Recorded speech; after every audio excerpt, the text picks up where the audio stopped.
Ok, donc nous allons commencer cette session. Bienvenue à toutes et à tous donc à la session recherche de la Convention SIDAction qui porte sur les traitements de demain. Donc on a vu que les thérapies anti-VIH ont bien évolué au fil des décennies, aboutissant aujourd'hui à une offre thérapeutique variée, avec les traitements longue durée d'action, les anticorps neutralisants à large spectre et le développement de molécules qui vont cibler de nouvelles étapes du cycle viral. Cette évolution, elle passe également par l'allègement thérapeutique, avec la mise en place de bithérapies ou bien de trithérapie intermittente 15 jours sur 7. Et enfin, traiter le VIH, c'est aussi traiter au mieux les maladies résiduelles qui l'accompagnent, comme l'inflammation chronique, pour améliorer la qualité de vie des personnes vivant avec le VIH. Donc cette session, en fait, en abordant ces différents aspects, apportera, je l'espère, un regard vers le futur des thérapies anti-VIH. Et donc pour cette première intervention, le docteur Cédric Arvieux présentera les dernières nouveautés en matière de traitement antirétroviral. Le docteur Arvieux est infectiologue au CHU de Rennes, spécialisé dans le domaine de l'infection VIH et des infections ostéo-articulaires. Il dirige actuellement le Centre de référence des infections ostéo-articulaires du Grand Ouest et le Corévi Bretagne. Il est également membre du conseil d'administration de la Société française de lutte contre le sida, où il préside son organisme de formation Formavie.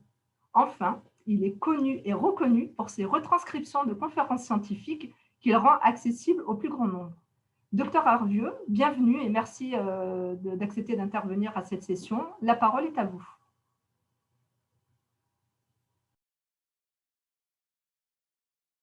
Merci beaucoup pour cette gentille introduction et merci à l'équipe du SIDAction de m'avoir demandé de faire cette présentation. Donc, je vais aborder la question des nouveaux antirétroviraux. Et quand l'équipe du SIDAction m'a posé la question d'intervenir sur ces nouvelles molécules, je me posais un peu la question de savoir sous quelle forme il fallait que je l'aborde. Et finalement, je me suis dit, est-ce que finalement, le plus important, ce n'est pas quel changement est-ce que ça va amener dans la vie des personnes qui vivent avec le VIH aujourd'hui? Et c'est ce qu'on va essayer de voir à travers cette présentation. Alors, la première chose, je dirais, c'est finalement de quoi est-ce qu'on a vraiment besoin aujourd'hui pour améliorer la qualité de vie des personnes qui vivent avec le VIH, puisque finalement, on a déjà beaucoup de molécules, beaucoup de traitements qui sont bien tolérés, des trithérapies, des bithérapies en un seul comprimé qui sont devenues assez simples, alors qu'ils ne sont pas encore accessibles partout, mais dont l'accessibilité s'améliore au fil du temps.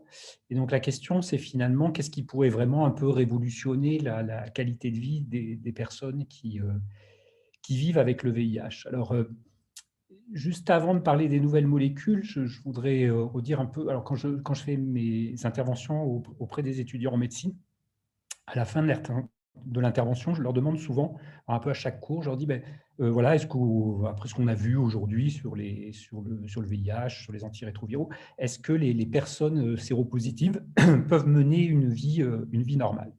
Donc, on a vu que les traitements étaient simples, que la surveillance s'espacait, qu'on pouvait avoir des enfants, que voilà, il y avait plein de choses qui étaient redevenues possibles. Et peut-être aussi pour me faire un peu plaisir, donc évidemment, les étudiants en médecine, à la fin du cours, ils répondent tous en chœur, oui, oui, oui, les séropositifs, aujourd'hui, peuvent mener une vie normale. Alors, ce que je fais, voilà, après qu'ils aient répondu ce oui unanime, c'est que je leur montre le rapport régulier que fait AIDS sur la question des discriminations autour du VIH et des hépatites. Et bien, quand on a regardé un peu, analysé, quand on voit que jusqu'à 30% des jeunes parents seraient mal à l'aise si l'instituteur de leurs enfants était connu pour être séropositif, voilà, on s'aperçoit que finalement, les séropositifs, aujourd'hui, ils ne peuvent pas vraiment, au sens strict, mener une vie normale dans ce cadre-là. Et finalement, ce qui nous manquerait, c'est un espèce de traitement miracle contre la stigmatisation et qui est malheureusement pas disponible jusqu'à maintenant. Et je pense que malgré tout, alors c'est bon, j'aborde ça sous une forme un peu légère, mais je pense que malgré tout, c'est la dernière étape qui nous manque, en tout cas dans les pays du Nord, c'est vraiment l'étape manquante. Parce que finalement, les traitements aujourd'hui, on arrive à trouver une solution quasiment à tout le monde qui convient à chaque personne, je dirais à de rares exceptions près. Mais il y a toujours ce poids de la stigmatisation qui reste un poids majeur et qu'on n'arrive pas, sur lequel on a finalement peu de prise. Je trouve que 40 ans après la première description du sida dans ce premier article là, du bulletin épidémiologique hebdomadaire américain. C'est assez triste d'en être toujours là, et on trouve que finalement les choses avancent vraiment dans ce domaine-là, pas du tout aussi vite qu'on le souhaiterait. Donc, mis à part donc, cette petite parenthèse, donc, on a déjà beaucoup de molécules, et donc la question qui peut se poser, c'est pourquoi est-ce qu'on en voudrait de nouvelles? Alors, on a déjà beaucoup de molécules, on va faire un petit quiz pour éveiller les ménages. Je vais vous montrer une liste de 34 molécules, et dans cette liste de 34 molécules, il n'y en a que 2 qui ne sont pas des antirétroviraux, 2 molécules qui finalement n'existent pas. Ce n'est pas que ce ne sont pas des antirétroviraux, c'est que ça n'existe pas. Alors, je vous laisse regarder 1 minute, vous pourrez refaire le quiz à la maison après. Alors voilà, je ne sais pas si quelqu'un a déjà trouvé quelles étaient les 2 molécules qui n'existaient pas. Je pense peut-être que mes co-conférenciers les verront tout de suite. Donc, les 2 molécules qui n'existent pas, c'est la pomme d'Apine et le petit navire. Pour rappel, la pomme d'Apine, c'est une vieille variété de pommes bretonnes que l'on ne trouve plus du tout sur les marchés aujourd'hui. Mais vous voyez que donc on dispose d'un nombre de molécules qui est quand même assez conséquent. Et donc la question, c'est pourquoi est-ce qu'on veut de la nouveauté alors qu'on a déjà quand même beaucoup de choses. Alors, finalement, qu'est-ce qu'on attend des nouveaux traitements antirétroviraux? Je crois que tout le monde n'attend pas la même chose en pratique. Il y a un modèle industriel qui existe actuellement. Pour l'industrie, c'est vital pour sa survie de développer des nouvelles molécules. Il faut faire du nouveau. C'est aussi ça qui fait avancer les choses. Mais il faut aussi, finalement, que ça corresponde aux besoins des personnes séropositives. Et il faut voir aujourd'hui quels seraient finalement ces besoins.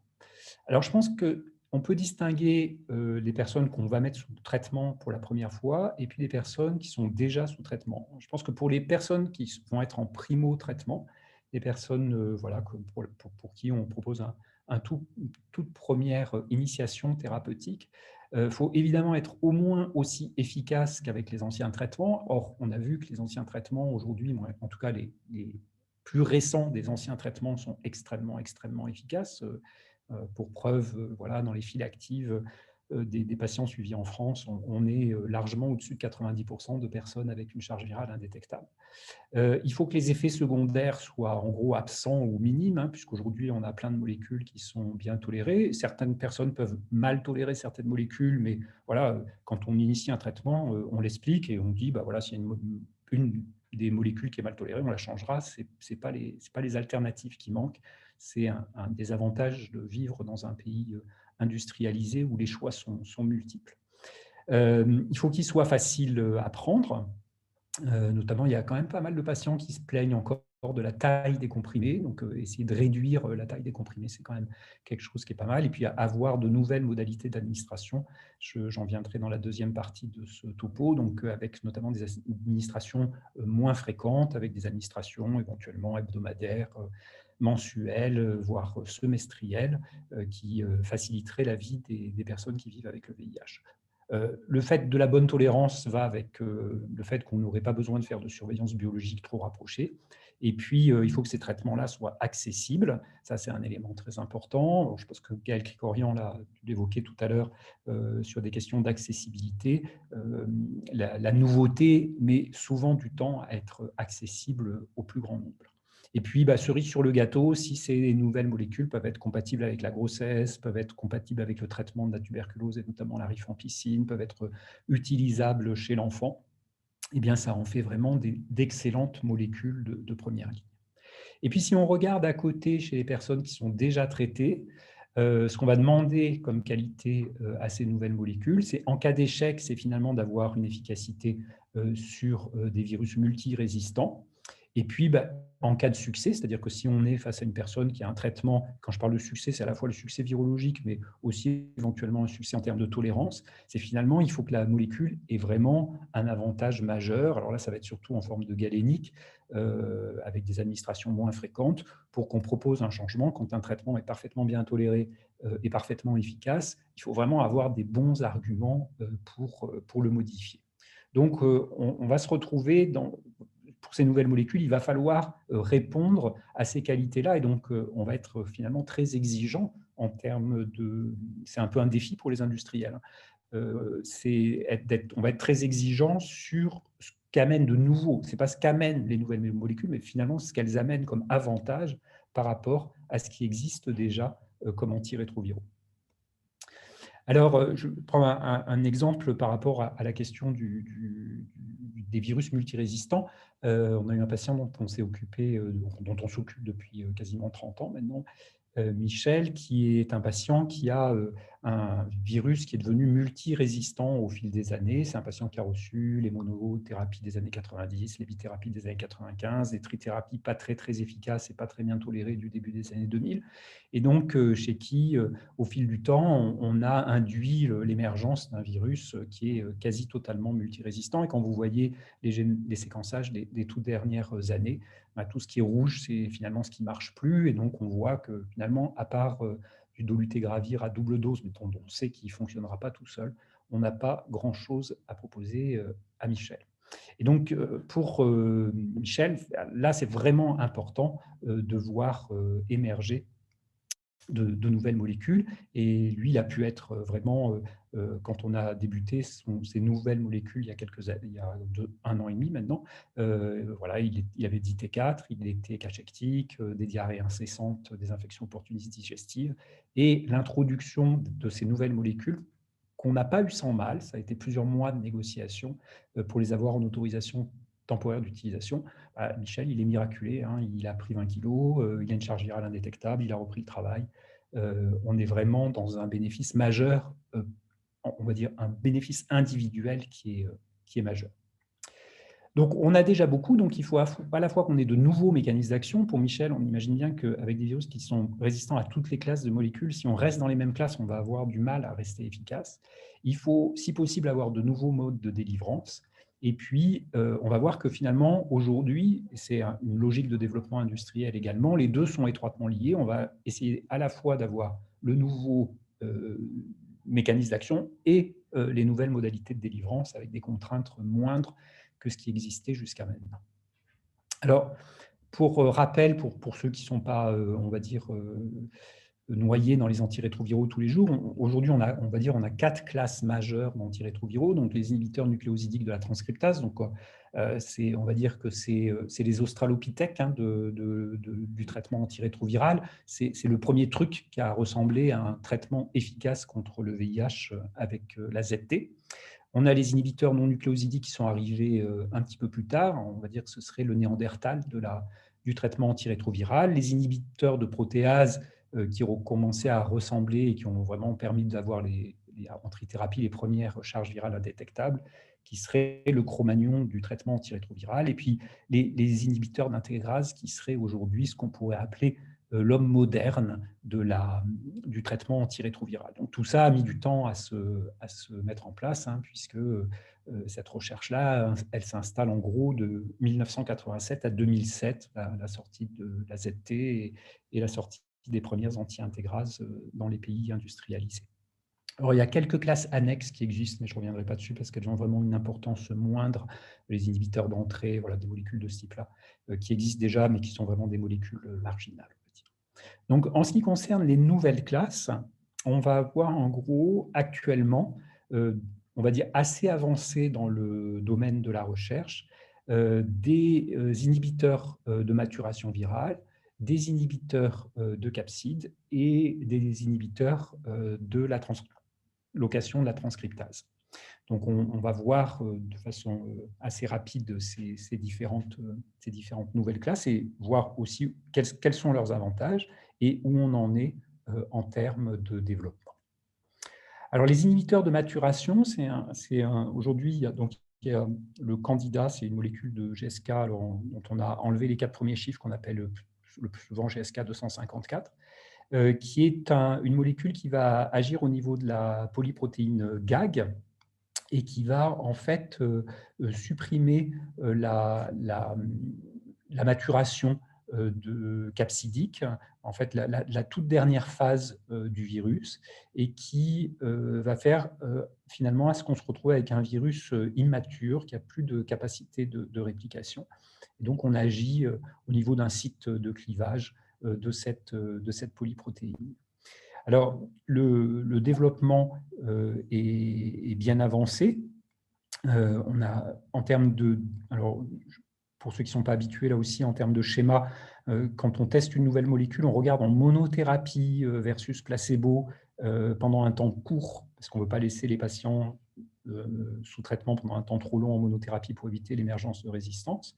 Donc, on regarde pendant un temps court et finalement, on regarde quelle est l'importance de la diminution de la charge virale.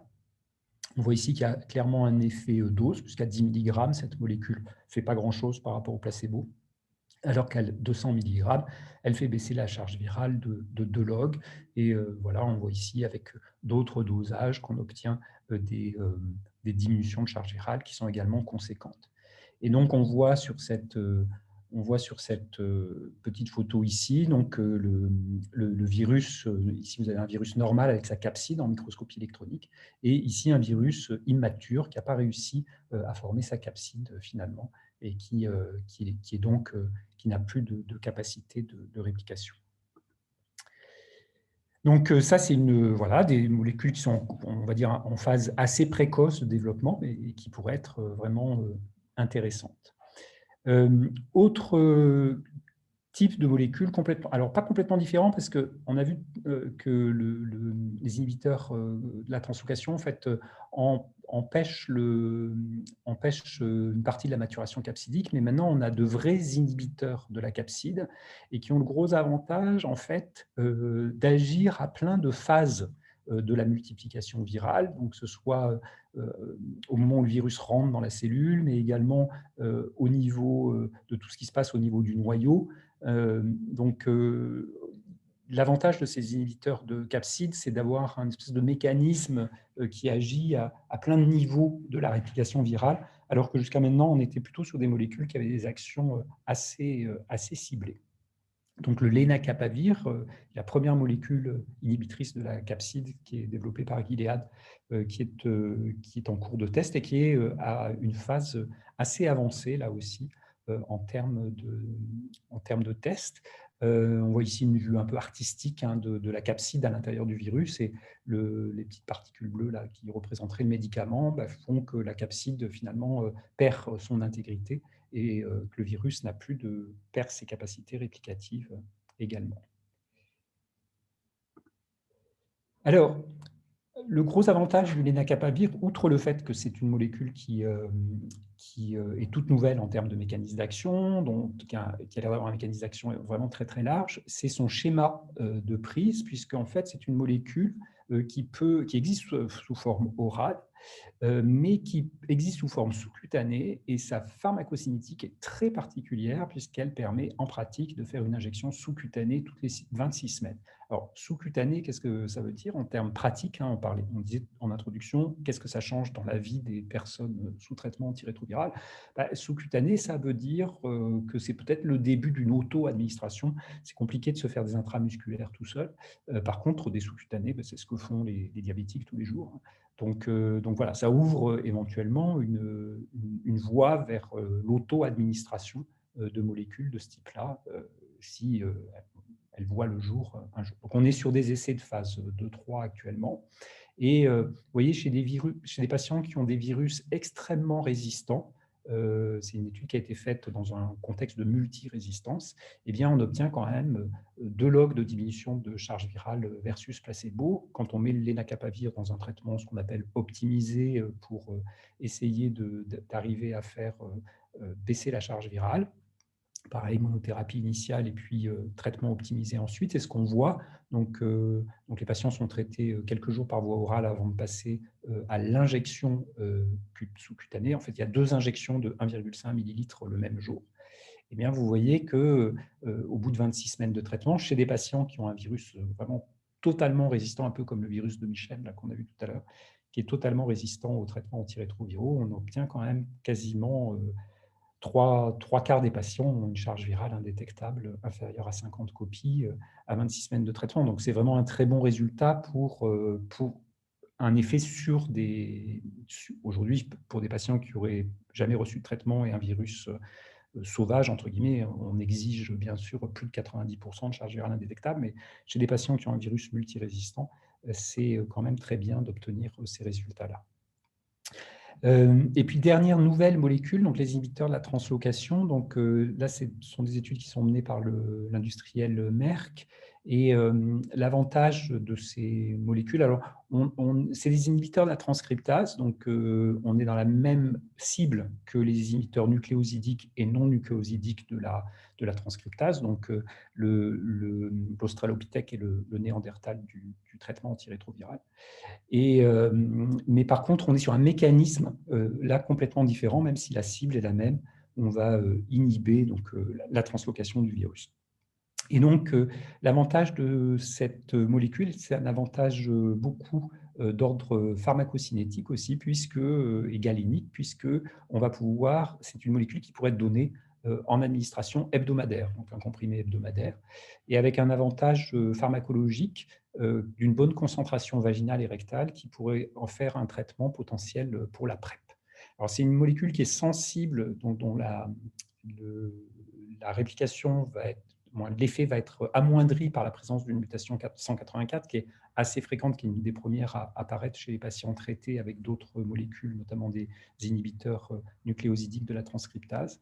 Mais il y a une forte diminution de l'infectivité, c'est-à-dire que si le virus cumule les mutations, finalement, il n'a plus tellement de capacité de se multiplier. Je n'en ai pas parlé pour le lenacapavir tout à l'heure, mais lenacapavir, c'est pareil, on a réussi à induire des résistances, mais en fait, quand le virus devient résistant, il devient aussi, il a une forme de sidération qui fait qu'il n'a quasiment plus de capacité réplicative.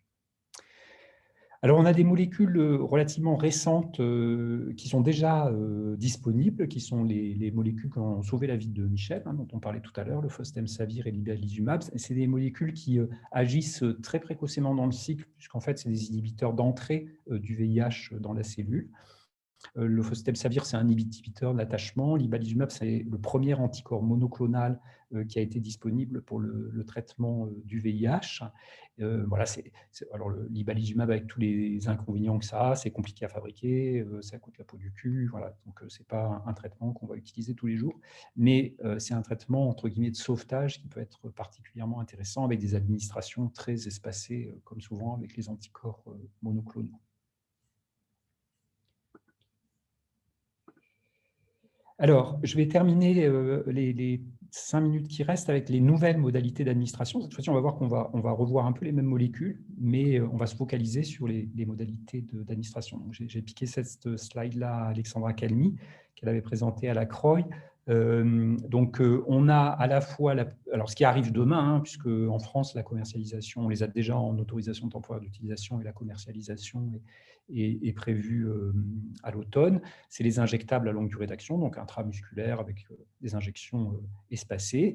Mais ce qui se prépare, c'est donc des implants qui pourraient être des implants rechargeables, éventuellement tous les 6 mois ou tous les ans, des patchs, des anneaux vaginaux, donc en PrEP cette fois-ci, puis des petits systèmes un peu plus marginaux, mais le système gastrique l'INDRA, en fait, c'est un petit truc qu'on avale dans une gélule, et une fois que la gélule est dissoute dans l'estomac, il y a une petite étoile qui fait que le dispositif ne peut pas passer le pylore, et donc il va rester dans l'estomac pendant le temps de se dégrader pendant assez longtemps et permettre la diffusion d'un médicament de façon continue, donc des administrations très, très espacées. Bon, là, on est un peu dans la science-fiction malgré tout. Alors, une des questions qui se pose, c'est qu'est-ce qu'on appelle une action prolongée? Donc, ça pourrait être, donc c'est effectivement plus prendre tous les jours comme on fait aujourd'hui. Bon, on parlera, je crois, à la fin des traitements intermittents avec la suppression des prises les 2 ou 3 derniers jours de la semaine.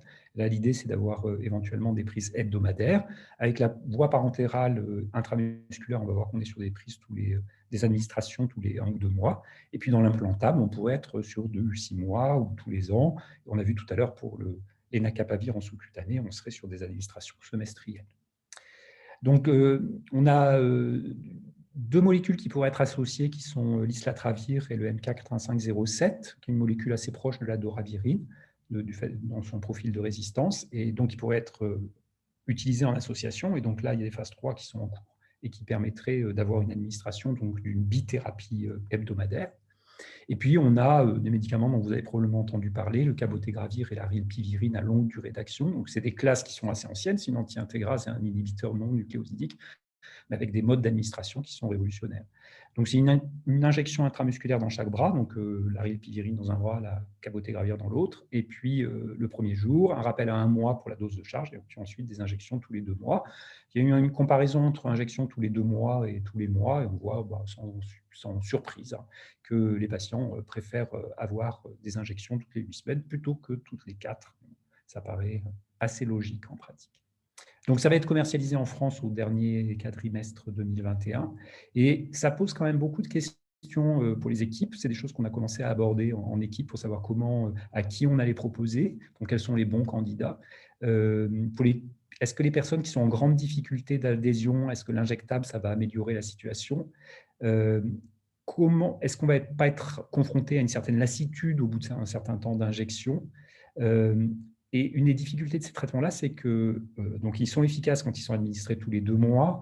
Si on va jusqu'à tous les 3 mois, si le patient saute une dose et qu'on arrive à rattraper avant le 3e mois, ça passe encore à peu près. Mais par contre, après, la concentration de médicaments diminue très progressivement dans l'organisme. On a une espèce de queue de traitement. Et cette queue de traitement, si le patient ne prend pas d'autres traitements, c'est à coup sûr l'émergence de mutants résistants. Donc, il faut vraiment savoir comment est-ce qu'on va proposer à nos patients qui vont avoir ces traitements-là de les suivre et voilà, comment les choses vont se passer. Ça reste un peu une question. Donc, pour conclure, on voit bien que la recherche sur les nouvelles molécules, elle n'est pas morte, mais qu'aujourd'hui, elle est extrêmement exigeante parce que pour pouvoir émerger comme nouvelle molécule, il faut vraiment avoir un gros avantage. On a souvent un double avantage à la fois de nouveaux mécanismes d'action et de nouveaux modes d'administration. En termes de changement dans la vie des personnes vivant avec le VIH, ça pourrait être important puisque finalement, des personnes qui ont accumulé des résistances virales, ces nouveaux mécanismes vont faire que ça n'aura pas tellement d'importance d'avoir eu des résistances virales antérieures. Et puis, moins de contraintes et de prise ou de contraintes d'administration avec des traitements hebdomadaires ou bimestriels, comme on a vu tous les 2 mois, avec cabotegravir et rilpivirine. Mais bon, il y a encore beaucoup de questions pratiques à résoudre. Je n'ai pas du tout abordé les questions, parce qu'on parlait des antirétroviraux à destination des personnes séropositives. Je n'ai pas du tout abordé les questions de PrEP, mais évidemment, ces molécules à très longue durée d'action, bien sûr, elles nous intéressent beaucoup pour la PrEP. Voilà, je vous remercie pour votre attention. Je remercie tous les volontaires sains qui participent aux essais de pharmaco sur les nouvelles molécules et les personnes vivant avec le VIH qui participent au développement également. Et puis, j'ai emprunté quelques illustrations à Alexandra Calny à Genève et puis aux personnes qui font les comptes rendus de la lettre de l'infectiologue et du meilleur de la CROI. Et je vous remercie pour votre attention. Merci beaucoup, Dr Arvieu, pour cette très belle intervention sur l'avenir des traitements antirétrovirales.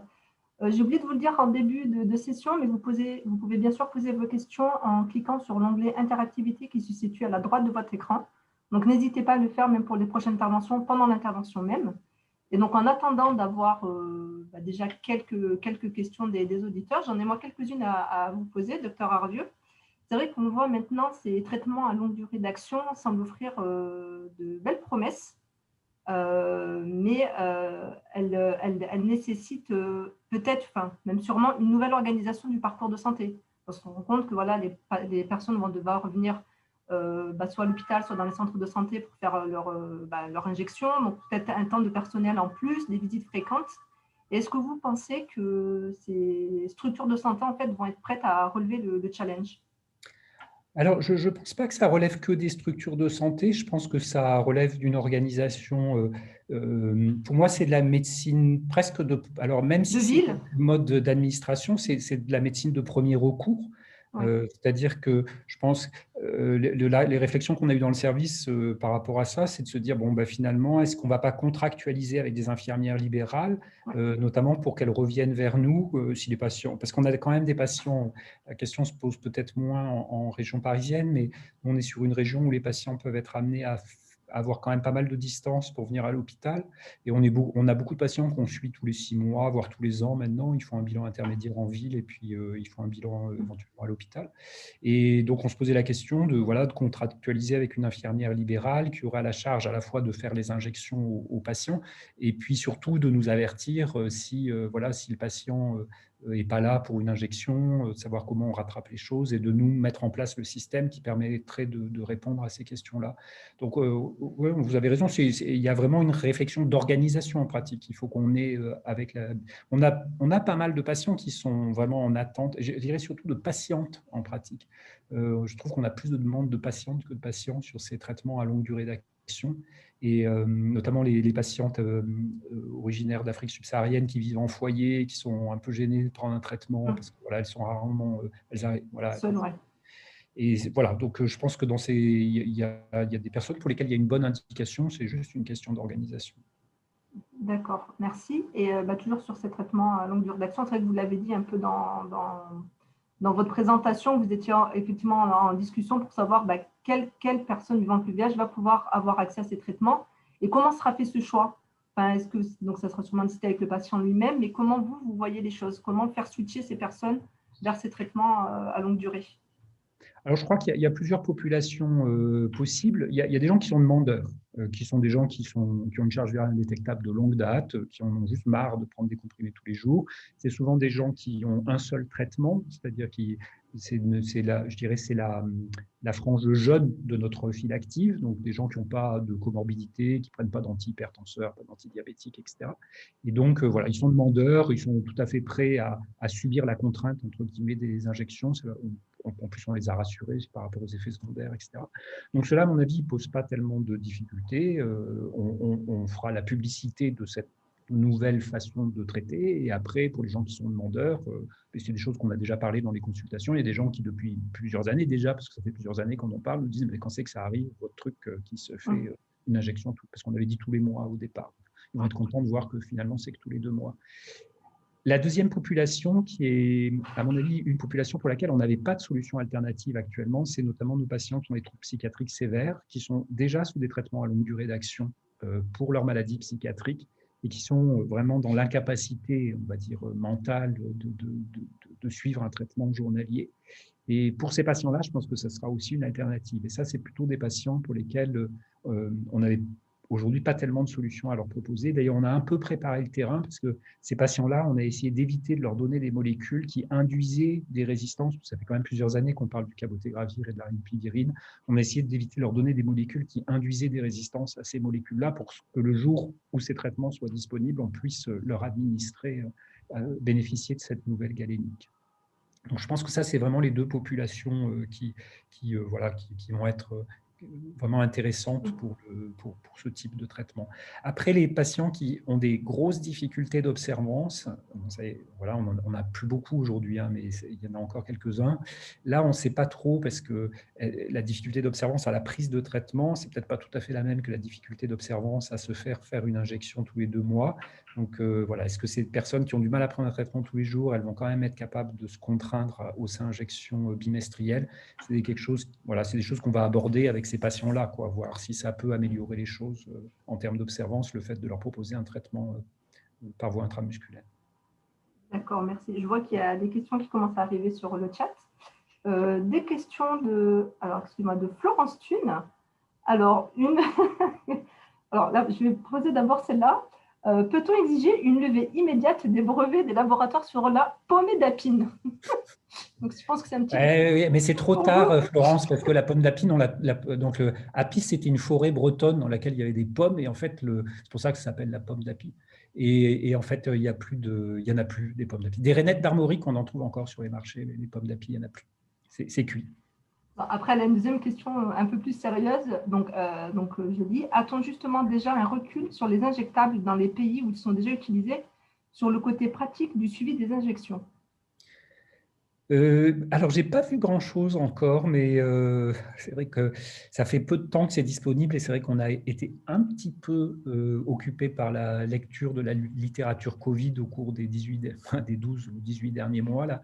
Donc, c'est vrai que je pense que notre mise à jour de nos connaissances sur les antirétroviraux, elle ne s'est pas faite au rythme où on la faisait d'habitude. Donc, je n'ai pas vu grand-chose sortir. Il y a beaucoup de choses qui sortent comment on va dire, du post études cliniques, donc des patients qui ont été inclus dans les études et pour lesquels il y a une phase de surveillance secondaire, qui ont l'air d'être plutôt, on va dire, qui montrent que les résultats restent très bons et sans gros problèmes, mais c'est une population qui est très sélectionnée au départ. Donc, ce qui nous intéresserait, c'est vraiment de savoir comment les choses se passent en vie réelle. Et c'est tout l'intérêt, je pense que il y a des cohortes qui se mettent en place là, avec l'arrivée de ces nouveaux antirétroviraux. Et je pense qu'il faut vraiment essayer d'inclure ces patients-là systématiquement dans les cohortes, parce que c'est comme ça qu'on aura les informations. Et je pense que ça c'est important. Je pense qu'on ne les a pas tout à fait encore, les informations en question. D'accord, merci. Une autre question de Béatrice. Donc, bonjour, nous voulons savoir quand les molécules dites de troisième génération seront, j'imagine, disponibles dans nos pays. Merci. Donc, j'imagine peut-être sur le continent africain. Ah oui, alors ça dépend ce qu'on appelle dans nos pays. Oui, c'est ça. Si Béatrice peut rapidement m'indiquer quel pays. Donc, si on parle des pays à ressources limitées, ouais. On a vu avec le dolutegravir que ça pouvait aller assez vite. Donc, on était un peu désespérés parce qu'on avait des patients. Moi, je travaille beaucoup en Afrique centrale. On avait beaucoup de patients qui avaient des résistances complètes aux non-nucléosidiques et aux antiprotéases. Et on attendait vraiment l'arrivée des anti-intégrases et ça a mis vraiment beaucoup de temps à arriver. Mais à partir du moment où le dolutegravir a été disponible, c'est allé relativement rapidement. Donc, on peut espérer que pour certaines molécules, ça puisse aller assez vite. Mais ça dépend beaucoup, de la volonté des industriels, de la pression qui est faite par les associations et par la société et la communauté, la société civile et la communauté. Donc, voilà. Mais je pense que c'est très dépendant d'une molécule à l'autre. Donc, je ne pense pas qu'on puisse poser un délai sur l'ensemble. Mais par exemple, pour le cabotegravir LP, je pense qu'il y a des chances quand même que ça puisse arriver assez rapidement, on va dire. Merci. Alors, une autre question, toujours des auditeurs. Fred Le Breton, du journal Remède. Connaît-on le prix du traitement injectable qui a obtenu une AMM suite au ASMR qui a été attribué par la HAS? Alors, je pense que c'est la discussion résiduelle. À ma connaissance, moi, je n'ai pas vu le prix passer. Je suis assez attentif à la question des tarifs. Et la dernière fois que j'ai regardé, j'ai le prix. Mais je pense que le temps, en général, les 6 derniers mois qui suivent l'obtention de l'AMM européenne, en général, il faut 1 an entre l'AMM européenne et la commercialisation en France. Les 6 derniers mois, c'est 6 mois de négociation de prix. Donc, on est peut-être encore dans cette phase-là, mais voilà, peut-être que le prix est déjà fixé. Malheureusement, ce sera, à mon avis, hors de prix, comme d'habitude. C'est-à-dire qu'on va se baser sur le coût complètement exorbitant actuel des antirétroviraux et notamment des anti-intégrases. Vous savez que le dolutegravir, pour sa mise à disposition dans les pays d'Afrique subsaharienne, les coûts de fabrication sont de l'ordre de quelques dollars par an, quoi. Et vous voyez, en France, on est sur du 400 ou 500 € par mois. Donc voilà, le coût risque d'être, dans les pays industrialisés, le coût risque de rester exorbitant. Merci. Et là, j'ai eu effectivement une petite Béatrice qui a donné un peu plus de précision. Elle parle en fait des traitements de 3e ligne. Et elle dit, nous n'avons que les premières et 2e lignes et des difficultés de prise en charge des multirésistants. Et donc, au Cameroun. Elle parlait du Cameroun. Oui. Alors, je pense que le dolutegravir au Cameroun, c'est quand même, comme c'est maintenant la molécule mise en première ligne par l'OMS, donc ça va devenir la première ligne, ce qui est une 3e ligne pour des patients qui ont été multitraités avant, ça va devenir la première ligne. Et donc là, voilà, on devrait pouvoir les avoir. Je pense que du dolutegravir au Cameroun, il y en a certainement déjà. Alors après, il faut y avoir accès, mais je travaille peu avec le Cameroun, mais voilà, vu les recommandations de l'OMS de positionnement du dolutegravir en première ligne sur l'ensemble des pays, il n'y a pas de raison que ça ne soit pas disponible assez rapidement. D'accord. Merci beaucoup. Donc là, je ne vois plus de questions. Puis on va passer à la suite des présentations. Encore merci beaucoup, docteur Arvieux, pour cette intervention. Pour poursuivre sur les dernières avancées en matière de traitement, on va maintenant avoir l'intervention du docteur Christiane Moog, qui portera sur les anticorps neutralisants à large spectre. Donc, la docteure Christiane Moog est directrice de recherche INSERM à l'Institut de virologie à Strasbourg. Elle est donc pionnière dans l'identification du rôle de la fonction inhibitrice des anticorps qui est médiée par la partie Fc dans la protection contre le VIH et elle concentre ses recherches sur le rôle inhibiteur de ces anticorps au cours du stade précoce de la transmission de VIH au niveau des muqueuses. Elle participe également activement depuis plusieurs années à de nombreux projets nationaux et internationaux de vaccins contre le VIH et ses recherches visent à caractériser les différents types d'anticorps devant être induits par la vaccination. Donc, Dr Moog, je vous laisse la parole. Et vous pouvez bien sûr poser pendant l'intervention vos questions. Merci.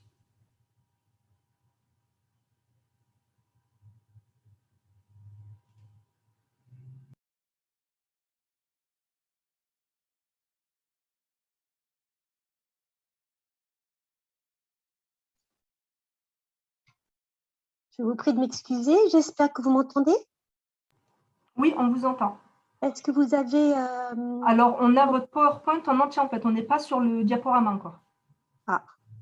Est-ce que là, vous avez mon PowerPoint? Est-ce que ça passe? Je suis désolée. C'est très bien, c'est bon. Parfait. On l'a en plein écran. Donc, je vous remercie beaucoup pour cette introduction et pour l'invitation à présenter un peu ce qu'on sait actuellement sur les anticorps dirigés contre le VIH. En fait, les anticorps spécifiques contre un virus, c'est ce qu'on essaie d'induire de manière générale par vaccination. Donc, si on regarde les dernières vaccinations faites pour le Covid, les vaccinations contre le Covid permettent d'induire des anticorps spécifiques contre ce virus. Et on a pu associer la présence de ces anticorps, donc la séroconversion après vaccination, la présence d'anticorps neutralisants et la protection, donc la non-infection pour Covid. Pour le VIH, l'histoire de la mise en place d'anticorps spécifiques contre ce virus était beaucoup plus compliquée. Donc, je voulais simplement revenir un peu sur l'histoire. Donc, tout au début de la découverte du VIH, on s'est vraiment beaucoup focalisé sur la mise en place, l'induction d'anticorps neutralisants, d'anticorps fonctionnels contre le VIH. Donc, dès 1980, donc ça, c'est représenté par la courbe en bleu qui montre l'intérêt qu'on avait pour les anticorps neutralisants. Donc, on a développé de grands nombres d'anticorps. On avait beaucoup de facilité à les induire. Et très rapidement, on s'est rendu compte que ces anticorps, peut-être, n'avaient aucune fonction in vivo. Donc, ce qu'on mettait en évidence in vitro n'avait pas vraiment d'intérêt in vivo. Donc, du coup, ce diminution d'intérêt dans les années 90.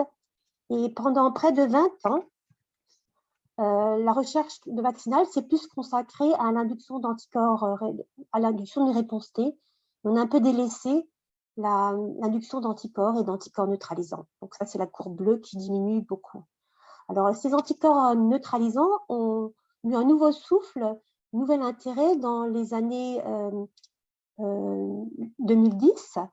Et on s'est rendu compte qu'en fait, il y a certains anticorps qui avaient des fonctions intéressantes, qui pouvaient protéger in vivo. Et cet nouvel intérêt, ça a essentiellement pu être mis en place par la découverte de nouvelles technologies, de nouvelles méthodologies qui permettaient de découvrir d'autres anticorps, des anticorps fonctionnels. Donc, les techniques précédentes qu'on avait pour ces anticorps, c'était donc d'isoler des cellules B mémoire, de les rendre immortelles par une infection avec EBV, et ensuite de récupérer les anticorps et de les produire, donc de faire une production d'anticorps contre le VIH par cette technique. Et cette technique a permis en fait de découvrir 5 anticorps neutralisants pendant ces 20 années où on s'intéressait peu aux anticorps. L'autre technique qui permet de mettre en évidence des anticorps neutralisants et des anticorps fonctionnels, c'était le phage display library. Donc là, pareil, on prend des baies, on essaie de récupérer des librairies avec les anticorps, donc les chaînes lourdes et légères des anticorps, qu'on essaie de faire exprimer par des phages, et on obtient un set des anticorps. Donc par cette technique, on a pu mettre en place et la découverte d'un anticorps.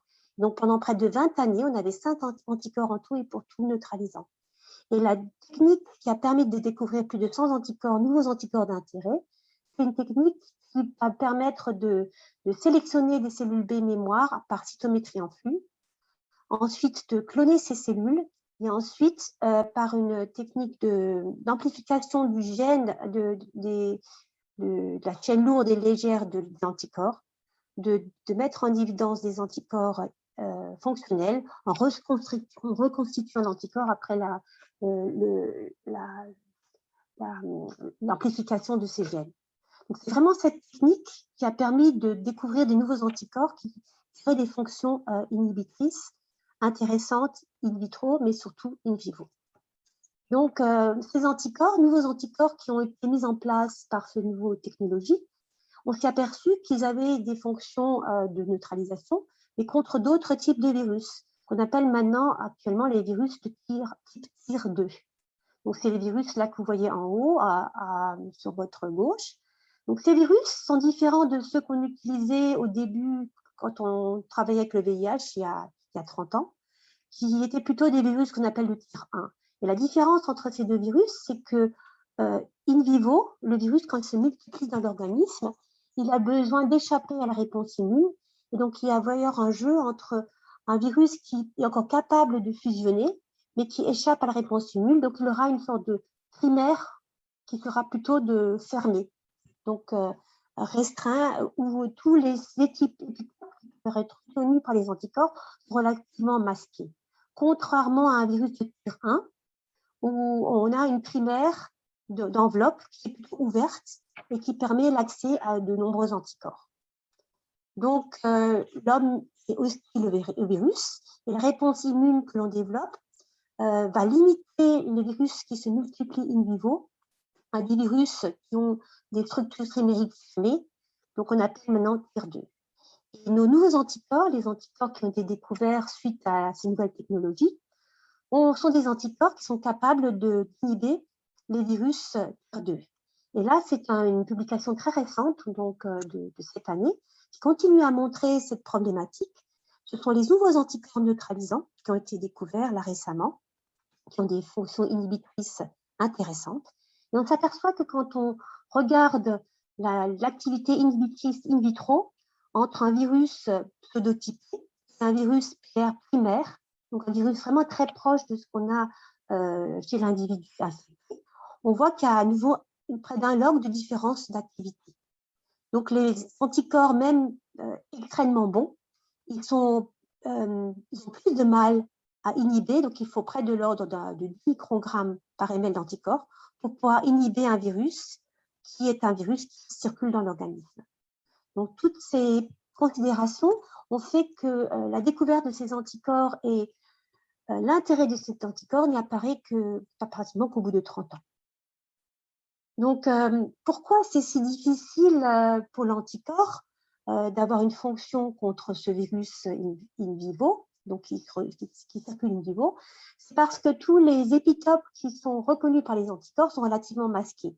Donc là, on a en couleur les épitopes qui sont reconnus par les anticorps fonctionnels d'intérêt, donc des anticorps dirigés contre la boucle V3 qui est en orange, boucle V1 en bleu clair, CD4 en bleu sombre, GP41 en mauve ou interface en jaune. Et donc, toutes ces épitopes qui vont permettre aux anticorps d'inhiber un virus, enfin une source importante de virus, d'être assez large, ces épitopes sont relativement masquées sur le virus. Et en plus, vous avez toutes ces boules vertes qui correspondent au style de glycosylation, qui vont vraiment masquer toutes ces épitopes d'intérêt. Donc, l'anticorps ici, il est dessiné donc, en bleu. Donc, ça, c'est la structure d'un anticorps. Il va être obligé de reconnaître sur le trimère du virus, ici dessiné. Donc, ça, c'est le virus, c'est l'enveloppe du virus. Donc, on voit que l'anticorps, il doit vraiment s'ancrer sur ce trimère, qui est un trimère relativement fermé. Et donc ça, c'était toute la difficulté de la mise en place et de la détection de ces anticorps. Et en fait, on s'aperçoit maintenant que tous les anticorps qui ont des fonctions intéressantes in vivo sont des anticorps qui ont des caractéristiques entièrement particulières. Déjà, ce sont des anticorps qui nécessitent une très longue maturation. Donc, par rapport à un anticorps déjà induit tout au début, il va devoir maturer.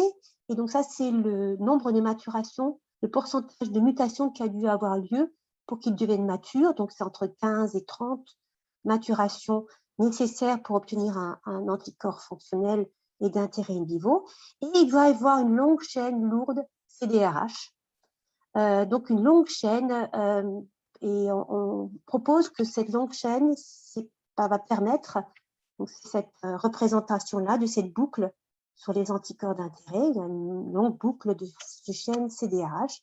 Et cette longue chaîne, c'est ce qui va permettre à l'anticorps de s'ancrer dans un trimère à la surface d'un virus qui est fermé. Donc, il faut vraiment avoir cet ancrage qui doit être développé par la réponse immune pour pouvoir avoir une fonction in vivo sur un virus qui est une structure fermée. Et cette longue boucle CDRH, elle n'est pas, c'est que ce sont que les animaux supérieurs qui arrivent à faire ce genre d'anticorps, donc l'homme, le singe, par exemple la vache également, mais par exemple les souris ne sont pas capables de faire ce type d'anticorps hautement matures. Et c'est toute la difficulté que l'on a maintenant actuellement pour essayer d'induire ces anticorps par vaccination. Donc, on ne peut pas simplement prendre un immunogène, le mettre et induire une réponse anticorps. Il va falloir qu'on trouve un système par vaccination pour que cet immunogène qui devra être modifié permette au fur et à mesure de l'évolution de l'anticorps de devenir mature et de reconnaître le trimère natif, qui est un trimère qui a une structure très fermée. Donc ça, c'est toute la problématique actuelle de la vaccination et de l'induction de ces anticorps dans le cadre du VIH. Alors, c'est pour ça que donc, la courbe en bleu, elle est remontée ici lorsqu'on a détecté des anticorps dans les années 2010, des anticorps fonctionnels avec les nouvelles technologies. Et cette courbe en bleu pour les anticorps neutralisants, elle est nouveau tendance à diminuer parce qu'on se rend compte que ces anticorps neutralisants, on a beaucoup de mal à les induire par vaccination. Par contre, on voit également qu'il y a une courbe en rose qui augmente ici et qu'on se rend compte qu'il y a les anticorps neutralisants, mais il y a également des anticorps qui ont d'autres fonctions, et d'autres fonctions inhibitrices qui pourraient jouer un rôle intéressant in vivo. Donc, pour essayer de résumer le rôle des anticorps, les anticorps, donc, ils vont se fixer sur le virus qui est dessiné ici. Et cette fixation sur les anticorps, de ces anticorps sur le virus, il va permettre de neutraliser le virus, d'empêcher le virus de faire tous les événements, les événements d'entrée du virus dans la cellule, donc empêcher la fixation au CD4 au récepteur et d'infecter la cellule. Mais l'anticorps, maintenant, on sait qu'il a d'autres fonctions. Lorsque cet anticorps se fixe sur l'humain complexe, il peut également, via cette fois-ci, le récepteur FC de l'anticorps, donc se fixer sur un récepteur FC à la surface de certaines cellules, comme par exemple des cellules dendritiques, des macrophages. Et cette fixation va permettre d'induire ce qu'on appelle la phagocytose, donc la dégradation du virus directement, et donc se débarrasser de ce virus simplement par dégradation du virus par des cellules qui sont capables de le lyser. Et si le virus a déjà infecté la cellule, cette cellule infectée, elle va exprimer à sa surface des déterminants du virus, ici représentés en rose, à la surface des cellules. Et ces déterminants en rose pourra être reconnus par des anticorps spécifiques. Donc, reconnaître non pas le virus, mais la cellule infectée. Et donc, si cet anticorps, la partie FC de l'anticorps, va être fixée par une cellule effectrice comme une cellule NK ou un macrophage, on pourra avoir la liste de ces cellules infectées par ce qu'on appelle maintenant ADCC, donc ADCP ou ADCV. Donc, l'anticorps aurait d'autres fonctions qui permettraient également de se débarrasser du virus qui ne seraient pas des fonctions neutralisantes.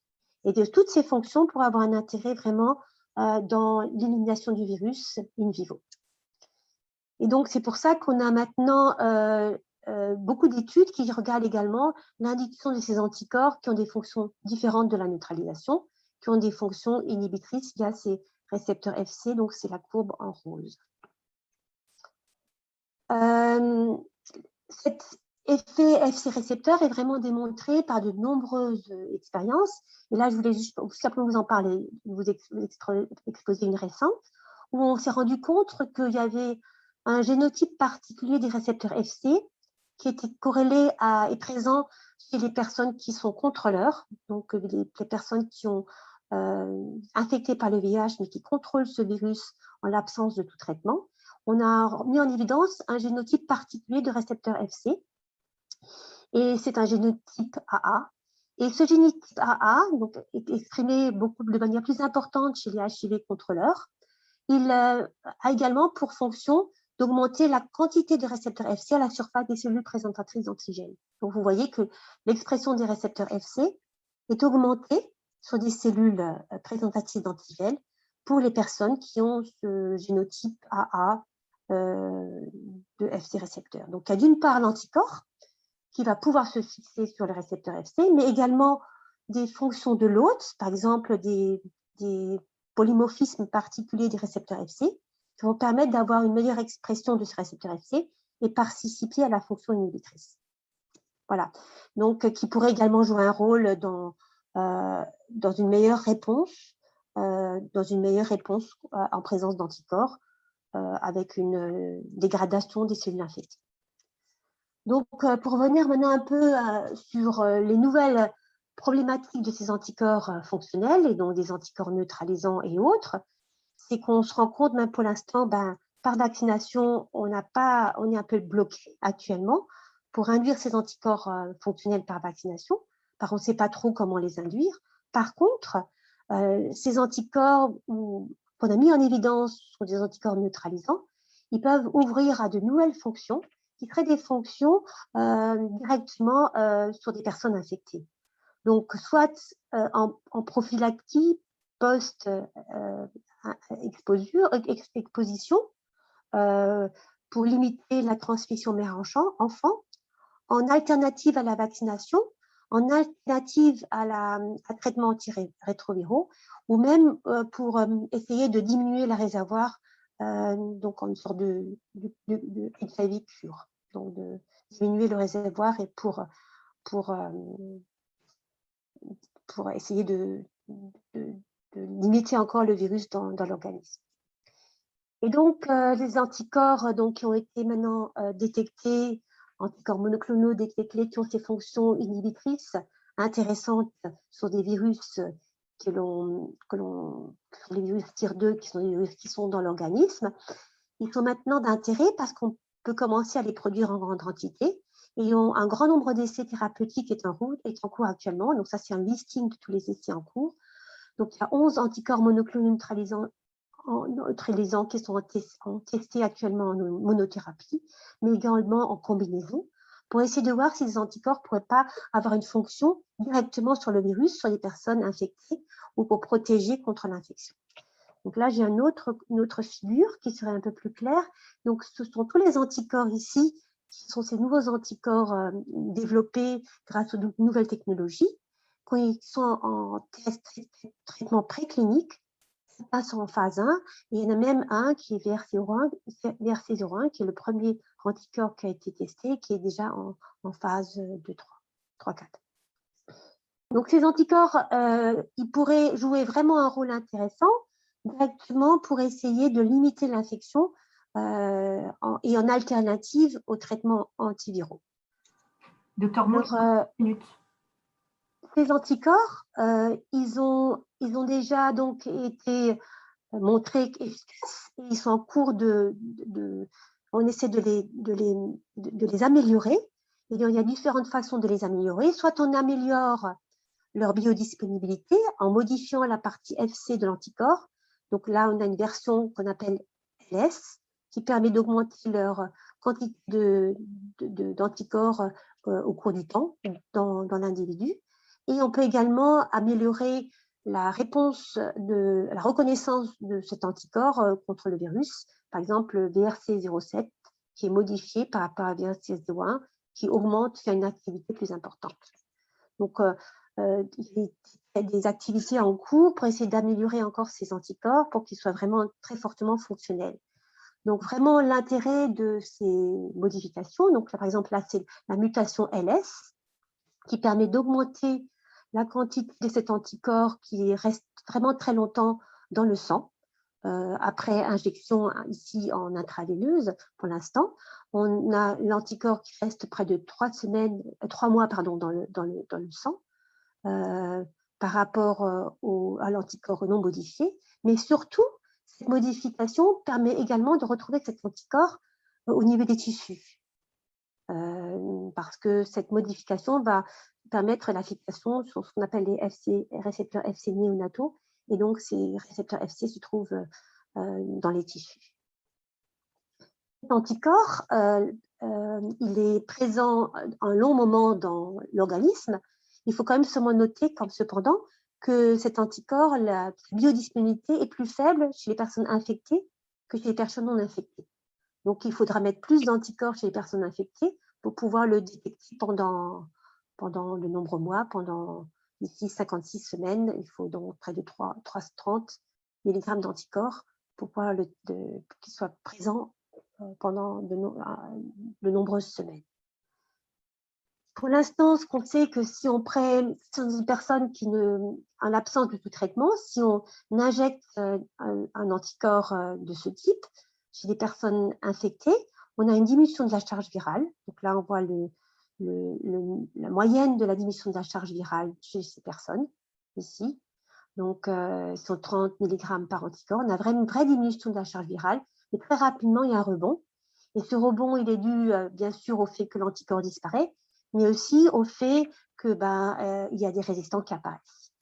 Et donc, très rapidement, on se rend compte qu'il va falloir faire des multithérapies, plusieurs anticorps ensemble. Un anticorps tout seul va, tout comme pour les antiviraux, va induire rapidement une résistance. C'est une autre étude qui permet de montrer l'intérêt d'anticorps neutralisants. Donc là, cette étude-là, on va utiliser l'anticorps qu'on va injecter lorsqu'on arrête le traitement. Donc, lorsqu'on arrête le traitement, la personne n'a plus de charge virale ici. Donc, la charge virale, elle est basse, les traitements en noir. Et on s'aperçoit que lorsqu'on fait 3 injections de ces 2 anticorps, on va pouvoir maintenir cette charge virale très longtemps. Et que c'est uniquement lorsque les anticorps disparaissent dans l'organisme qu'on a un rebond de la charge virale. Donc, il faut remettre ces personnes sous traitement, donc en griser de nouveau. Donc ça marche très bien pour les personnes qui ont ce qu'on appelle un réservoir sensible, c'est-à-dire que pour les personnes pour lesquelles on a un virus qui est sensible à ces anticorps. Si on a des personnes qui, d'emblée, ont un virus qui n'est pas sensible à ces anticorps, le traitement avec ces anticorps n'aura que très peu d'effet. Excusez-moi, on arrive bientôt à la fin de votre temps d'intervention. D'accord, donc très rapidement, là c'est simplement ce qu'on voit pour les anticorps. Donc, pas de traitement contre les anticorps, très rapidement, il y a un rebond de la charge virale. Avec un anticorps, on arrive à un rebond de la charge qui sera plus éloigné. 2 anticorps, le rebond est beaucoup plus lent. Donc, vraiment un intérêt de ces anticorps. Et donc, bien sûr, maintenant, on va en multithérapie pour essayer d'augmenter la capacité de ces anticorps à avoir de nombreuses fonctions. Et donc, en conclusion de ces anticorps, donc on a vraiment des anticorps qui ont des capacités très, très importantes d'inhibition pour limiter l'échappement au virus, donc pour éviter que le virus échappe. On a des anticorps maintenant qui sont modifiés pour avoir une très longue pharmacocinétique, et qui ne sont pas toxiques, donc qui n'ont aucune fonction toxique, et qui maintenant aussi, on commence à analyser leurs autres fonctions effectrices. Et tous ces anticorps vont permettre une meilleure intervention. Et donc, ce qu'on espère aussi, c'est que ces anticorps vont également stimuler la réponse immune et ensuite activer une réponse immune. Donc ça, c'est un espoir supplémentaire de ces anticorps dans le futur, que les anticorps qu'on va injecter vont également réactiver la réponse immune et permettre ensuite de limiter le traitement, donc d'empêcher de ne pas avoir de rebond et de pouvoir arrêter le traitement à terme. Voilà. Et donc, si j'ai juste 2 secondes pour l'autre problématique de ces anticorps, donc c'est vraiment qu'on a actuellement, ce qu'il faut qu'on cherche maintenant et ce qu'on développe actuellement dans le cadre de la développement de ces anticorps, c'est vraiment de regarder au niveau des muqueuses, de regarder vraiment plus près au niveau des muqueuses et comment ces anticorps pourraient empêcher l'entrée du virus dans les muqueuses, parce que là encore, on a de nouvelles possibilités d'agir avec des anticorps d'autres types d'IgA pour empêcher toutes les voies d'entrée du virus dans les muqueuses et de traiter le virus, l'empêcher de l'entrer dès l'entrée aussi d'infection. Voilà, je vous remercie. Merci beaucoup, Dr Moog. Donc, on a pu voir au travers de votre présentation, on a pu découvrir les multiples facettes de ces anticorps. Donc, juste une ou deux questions rapides, parce qu'on est un petit peu en retard sur le programme. Donc, on voit qu'effectivement, ces anticorps neutralisants large spectre sont assez difficiles à produire via la vaccination. Et donc, on a vu aussi qu'il y avait de multiples de facettes. Et est-ce que, par exemple, vous avez montré notamment pour les vaccins, pour les anticorps LS, qui effectivement sont des anticorps qu'on va modifier pour avoir une meilleure potentialité.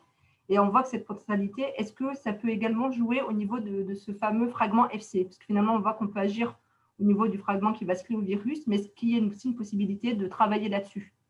Oui, bien sûr. Donc, le fragment LS ne va pas avoir d'effet sur les fonctions des anticorps, en tout cas par ma connaissance. Pour l'instant, la modification LS, elle a pour but d'augmenter la biodisponibilité de cet anticorps au niveau des différents organes.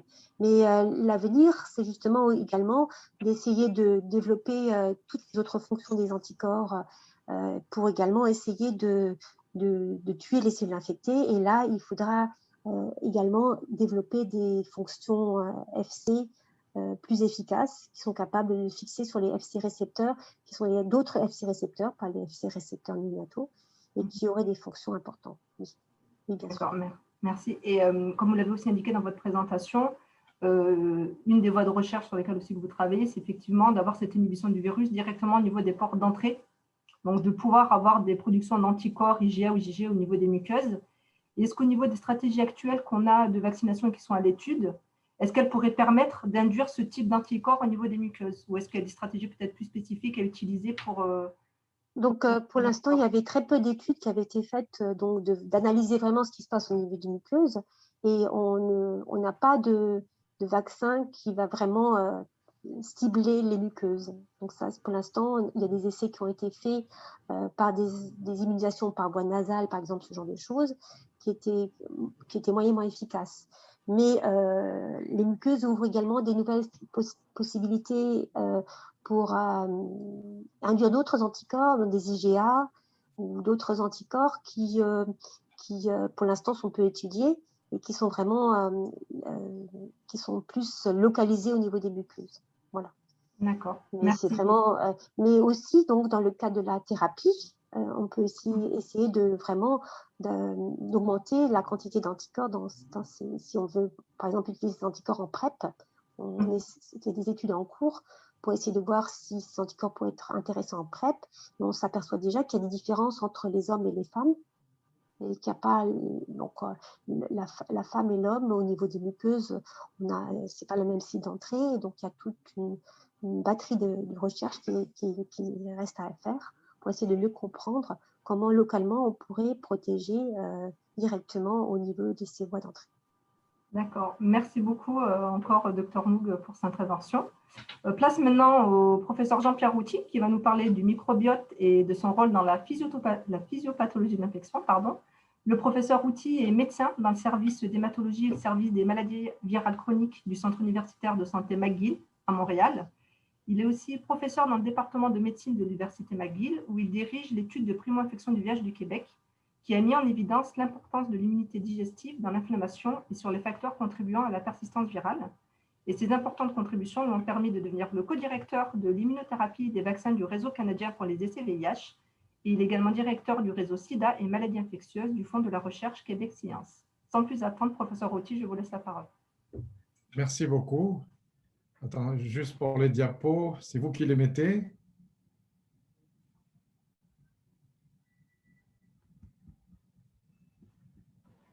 Vous nous les aviez partagés tout à l'heure, partagés en fait, oui. Vous les voyez là? Pas encore. Ben, moi, je les vois. Est-ce que vous avez bien partagé votre diaporama? En tout cas, Thomas, moi, je ne vois pas encore votre présentation. Screen. Et là? C'est bon. OK, ben alors merci de l'invitation. C'est très heureux d'être à Montréal et de pouvoir vous parler en ligne directe. Il n'y a pas de délai. C'est quand même formidable cette technologie qu'on a appris malgré nous et à cause du Covid. Alors, on parle un peu des muqueuses. Alors, beaucoup en parlent, le côlon, la santé du côlon et le VIH. Et on aimerait essayer de mieux comprendre ce qu'il en est aujourd'hui et est-ce que ça peut vraiment nous aider les personnes qui vivent avec le VIH. Alors, on a parlé de thérapie avec le docteur Arvieux, mais il y a eu un cas dramatique d'un journaliste qui écrivait beaucoup dans les réseaux sociaux et qui a refusé, qui a arrêté sa trithérapie, qui est allé en médecine parallèle, qui a dépensé beaucoup d'argent dans des thérapies alternatives et qui est décédé il y a à peu près 2 semaines et qui a fait la une évidemment des grands journaux avec beaucoup d'interventions de médecins du Québec, dont son médecin, le docteur Régent Thomas, qui est très médiatisé, très célèbre, et qui justement, on sait tous, était attristé de l'arrêt des médicaments et que le sida, le VIH, s'il n'y a pas de trithérapie ou de thérapie moderne, eh bien, conduit à la mort. Et donc, c'est avec cet élément triste, mais qui montre l'importance de la communication, de l'information et du danger de ces fausses news, de ces gens qui jouent à exciter, à s'opposer à tout ce qui existe sans discernement, peut amener à la tristesse du départ de ce jeune homme qui avait 45 ans. Alors, si on focus sur le microbiote digestif, vous voyez que si vous allez dans beaucoup de librairies ou des magasins dits de santé, vous avez des livres entiers, des étages entiers sur ces livres qui vous promettent une sorte de bonheur digestif et que l'avenir de l'humanité est dans le côlon.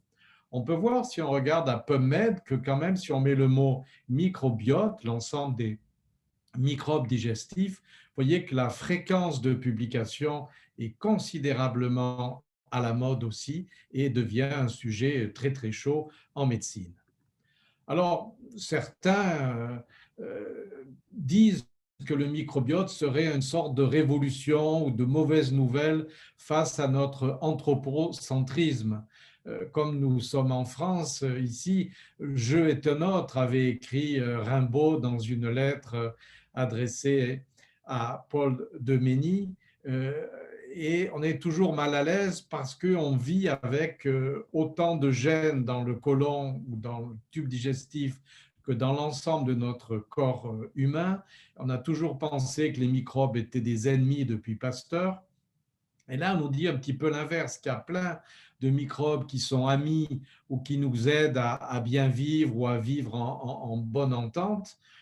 Eux sécrètent une vingtaine d'hormones qu'on ne peut pas faire nous-mêmes et qu'ils nous protègent de certains microbes parce qu'ils prennent la place de certains microbes pathogènes, pas tout le temps, mais le plus souvent.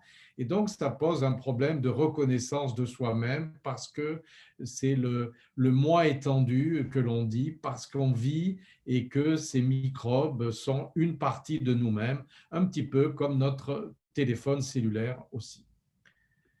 Alors, quelques définitions avant de débuter. Le microbiote, c'est la communauté de l'ensemble des micro-organismes. Alors, ce n'est pas simplement les bactéries, souvent on réduit aux bactéries.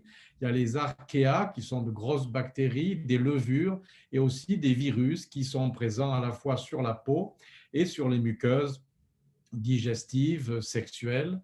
Le microbiome, là, c'est le terme au point de vue génomique, de gènes, et ce qui a permis de découvrir qu'il y avait des millions de microbes parce qu'il fallait les identifier par culture, alors que depuis une dizaine d'années, on peut les identifier en fonction de leurs gènes, et c'est pour ça que le champ explose aujourd'hui, et que ça ne comprend pas seulement le microbe lui-même, mais ce qui sécrète, donc les métabolites, les produits dérivés de ces microbes à un moment et à un temps donné.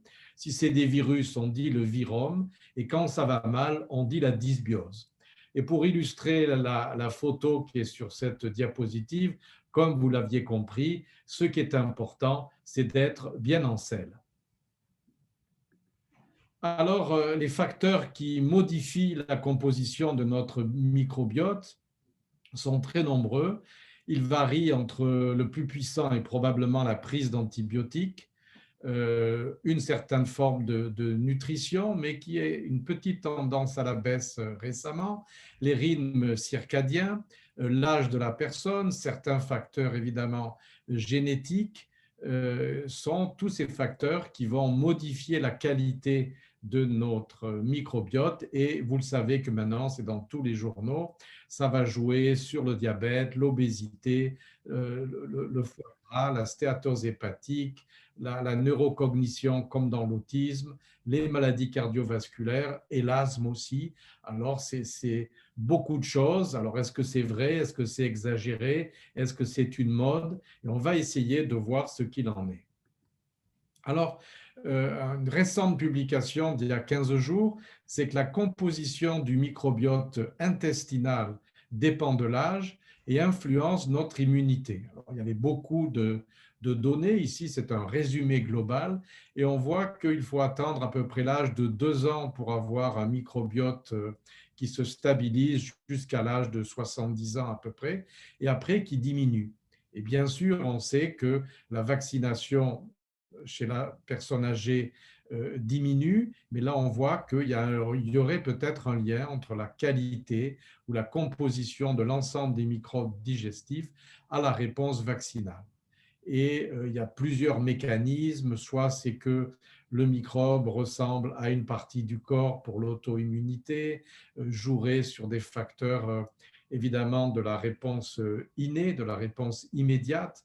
Et la première rôle du système immunitaire, c'est de nous défendre des bactéries qui attaquent le plus fragile de nos organes, qui est l'intestin, parce qu'on doit à la fois absorber des aliments et en filtrant les microbes qui doivent rester dehors, ou au moins très très peu. Il y en a toujours qui passent en mangeant, mais le foie à ce moment-là les détruit, les purifie, ainsi que les ganglions qui drainent le côlon.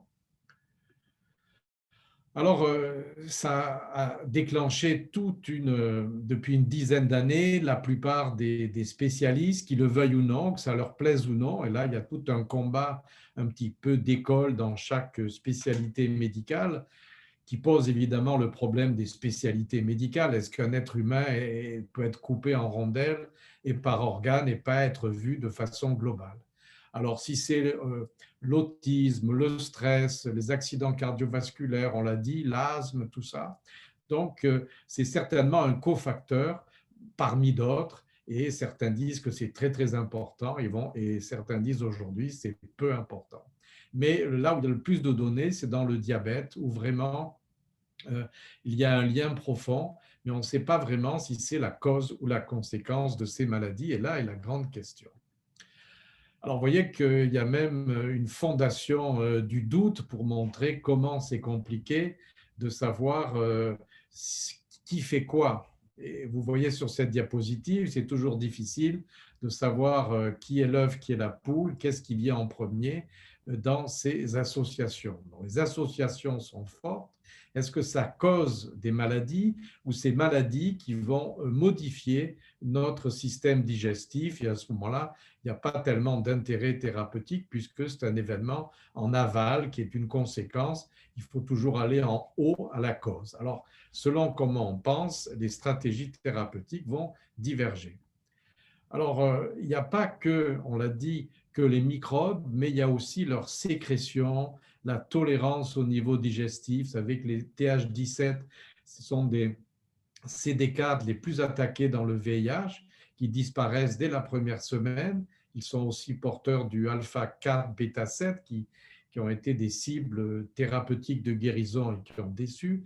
Et donc, ces cellules, elles sont soit très actives ou abîmées par le VIH, ou bien elles évoluent en Treg, en CD4 qui refroidit l'inflammation et qui tolère les microbes qui sont une partie de nous-mêmes. Donc, on doit tolérer certains microbes, ou la plupart, et attaquer les mauvais et maintenir donc un bon équilibre. Et c'est l'ensemble de ces facteurs qui jouent au niveau des sécrétions et au niveau des cellules Th17 qui sont les cellules les plus attaquées par le VIH dès le premier mois de l'infection chez les êtres humains, et chez les singes, c'est montré dès 7 jours. Alors, des éléments un petit peu encourageants dans la causalité à ceux qui croient au microbiote, c'est qu'à l'échelle mondiale, en fonction du revenu et de la latitude face au soleil, il y a la chaleur, la réponse des principaux vaccins commercialisés est diminuée dans les pays africains. Il y a plusieurs études en cours où on fait du déparasitage digestif avant vaccination pour essayer de remonter les 20 ou 30% de moins bonnes réponses que l'on voit le plus souvent chez les personnes qui vivent en Europe ou en Amérique du Nord.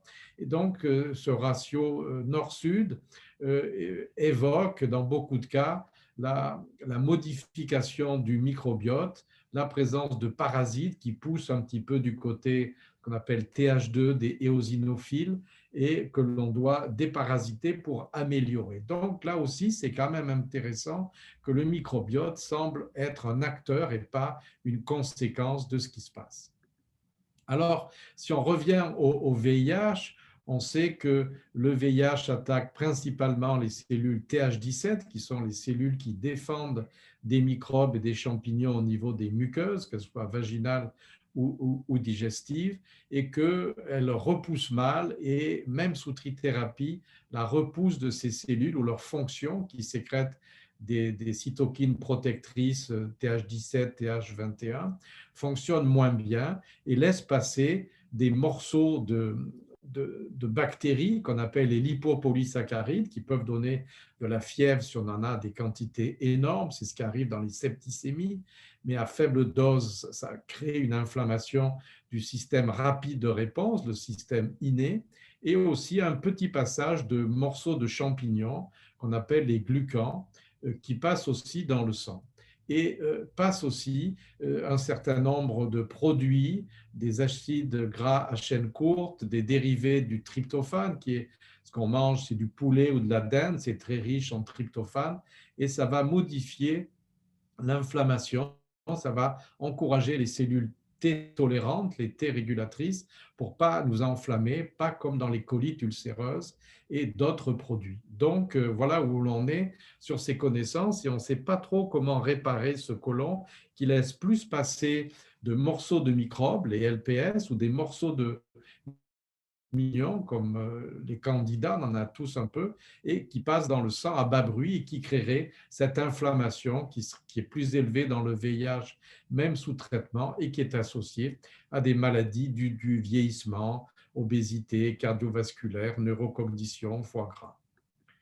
Alors, ce qui est étonnant, c'est que les oncologues se sont réveillés, malgré que ce ne soit pas vraiment leur spécialité, et ont parlé, ou ne se parlent toujours pas avec ceux du VIH, à part quelques rares exceptions. Mais ce qui est étonnant, et grâce à ce très beau travail d'un groupe d'Espagne, ont montré que les variations des microbes dans le côlon de personnes ayant des tumeurs ou ayant du VIH se ressemblent beaucoup, parce que les deux maladies partagent quelque chose en commun, c'est la persistance de l'antigène, que ce soit un antigène viral comme le HIV, un antigène tumoral comme dans les cancers. De façon similaire, la tumeur pousse, elle devrait être éliminée par le système immunitaire, ou elle est peut-être souvent, mais on ne le sait pas, on le sait que quand ça ne marche pas. Elle échappe le système immunitaire par les mêmes trucs que le HIV, trop de PD-1, trop de facteurs inflammation, les CD8 n'osent pas attaquer, restent en dehors, on ne sait pas trop comment, mais les deux phénomènes sont vraiment très connus, que les cellules cytotoxiques restent en dehors de la tumeur ou en dehors du centre du ganglion où il y a le VIH. Alors, ça a stimulé quand même beaucoup d'intérêt et de stratégies peut-être communes pour améliorer la réponse à l'immunothérapie du cancer et à enlever l'inflammation chez les personnes HIV. Alors, un des plus beaux travaux, ou le plus beau travail à mon avis, fait par la collaboration de chercheurs d'Amsterdam, en Hollande, et au NIH aux États-Unis, à Washington, une cohorte extraordinaire où ils ont collecté des selles de façon prospective des hommes, des femmes, gays ou pas gays, et avec des questionnaires très intimes et très poussés, notamment les rapports anaux chez des femmes hétérosexuelles. Et de façon étonnante, ils ont pu déterminer ce qui était dû au VIH et ce qui était dû au rapport sexuel anaux. Parce que la plupart des études ont été faites chez des hommes gays HIV, et là on a dit, ah, ben, il y a des grandes différences, c'est dû au HIV, c'est dû au HIV. Et cette étude montre qu'il y a une partie du changement du microbe qui est due au HIV, il y a une partie des changements qui est due au rapport anneau, alors peut-être le traumatisme local, le fructose contenu dans le sperme qui ferait pousser certains microbes et moins d'autres, et d'autres facteurs qu'on ignore, et des études sont en cours. Vous voyez en bas de l'écran, c'est l'Akkermansia mucinophila qui est diminué chez les hommes homosexuels et qui est aussi diminué dans le cas de l'obésité. Et quand il y a des traitements maintenant pour traiter l'obésité où on donne cette bactérie. Alors, vous voyez, le champ a beaucoup évolué. Il faut à la fois connaître l'âge, le statut HIV, le type de relation choisie sexuelle pour mieux comprendre ce microbiote et ces microbes pour les modifier pour le bien de la personne. Alors, vous voyez qu'il faut toujours être toujours en santé, c'est ma petite fille. Et nous, qu'est-ce qu'on a fait? Les champignons du côlon. On a dit, tout le monde fait les bactéries, il faudrait qu'on fasse quelque chose. Donc, on a fait les champignons. Et on a mesuré les champignons dans le sang, qui sont des cousins des lipopolysaccharides, mais qui viennent principalement des champignons commensaux. On a montré que ce n'était pas lié à l'alimentation. On a fait boire des liquides riches en avoine qui contiennent beaucoup de bêta-glucans. Il n'y a aucune variation dans la journée, donc c'est bien des champignons internes qui passent dans le sang. Et si vous êtes en début d'infection primaire au HIV ou dans les phases tardives par rapport à des sujets uninfected, eh bien, c'est beaucoup plus bas. Et on voit que plus vous êtes avancé dans la maladie, plus il y a ce passage de champignons, et que sous trithérapie, sous ART, eh bien, vous voyez, ça n'a pas diminué. Donc, c'est triste, et c'est 15 ans d'ART ici, sont nos patients. Et on voit qu'il y a un lien entre un marqueur de la qualité de l'épithélium digestif, qui est le IFAB, qui mesure le turnover, la réplication des cellules. Donc, quand c'est calme, on fabrique moins de cellules. Et vous voyez que plus il y a de champignons qui passent, plus le côlon est abîmé parce qu'il est obligé de faire du IFAB, qui est un signe de réplication rapide, donc parce que c'est abîmé, on répare, qui est élevé. Et aussi les LPS, donc ce qui est issu des bactéries, est aussi associé, disons, plus il y a de passages de champignons, plus il y a de passages de morceaux de bactéries qui, les deux, créent des inflammations. Alors, vous allez me dire, c'est du laboratoire, est-ce que ça sert vraiment pour la santé des personnes? Alors, ce papier est maintenant en ligne de Open Forum Infectious Disease, qui pour moi est très important. On a mesuré en collaboration avec Dr Cécile Tremblay de l'Université de Montréal. Vous savez qu'à Montréal, soit on parle anglais, soit on parle français, et c'est rare de collaborer entre McGill, qui est anglophone, et les francophones de l'Université de Montréal. Ici, on l'a fait, et on voit que chez les personnes qui sont HIV, quand on mesure la taille ou l'épaisseur des carotides abîmées par le cholestérol, eh bien, le meilleur marqueur par rapport à l'âge, au statut, à l'hypertension, si on est HIV, le facteur qui est associé à une grosse plaque de coronaire, de dépôt de cholestérol sur nos coronaires par scanner, c'est le passage de champignons dans le sang si on est HIV. Et si on n'est pas HIV, eh bien, le plus puissant et connu par tout le monde, c'est le tabac. Alors, j'espère que ce papier va faire un tabac, parce qu'on montre pour la première fois qu'il y a un facteur bactérien à faible dose, uniquement chez les VIH, qui en ont plus que les sujets non VIH, qui ont le même âge, qui ont la même orientation sexuelle, et qui montrent que ces facteurs-là jouent un rôle. Docteur, excusez-moi, il vous reste 3 minutes. Mais il faut intervenir. Alors, on a fait une étude avec la metformine qui augmente chez la souris l'Akkermansia, et on montre sur le schéma ici à votre gauche qu'on a une augmentation de cette bonne bactérie protectrice avec la metformine chez des sujets HIV non diabétiques, et que ça a bloqué aussi le réservoir HIV dans le côlon, mais pas dans le sang. Alors, les autres stratégies qu'on a développées ici, l'une, c'est un produit naturel. Vous voyez qu'on n'est pas dans la chimiothérapie pour une fois. Un fruit de la forêt amazonienne qui s'appelle Camu Camu, qui est très riche en polyphénol et qui a montré dans une étude chez la souris dans la ville de Québec que ça réparait le côlon abîmé chez les souris obèses ou en voie de l'être en mangeant beaucoup. Et on a maintenant 9 patients qui sont inclus dans cette étude HIV pour diminuer l'inflammation du côlon et voir le changement des microbes digestifs. Une autre étude poussée par mon fils, qui est au CHUM, chez les francophones, qui fait du cancer, mais qui s'intéresse beaucoup aux microbes et qui a été invité à écrire le premier éditorial sur la preuve absolue que des gens qui ont un mélanome malin, métastatique, avaient échoué aux anti-PD-1, à l'immunothérapie du cancer, juste en prenant des greffes de sel de bons donneurs qui n'ont pas eu d'antibiotiques, que ce soit en Israël ou aux États-Unis, donc 2 études en même temps publiées dans Science, qui ont montré que ça redonnait des réponses thérapeutiques en utilisant la même immunothérapie. Donc, la preuve absolue pour la première fois que les transplants de sel chez des sujets avant la chimiothérapie aident. Alors, basé là-dessus, nous avons débuté, enfin, pas débuté, nous devons débuter, mais ça a été bloqué par le Covid, évidemment. Il faut éliminer le Covid des selles.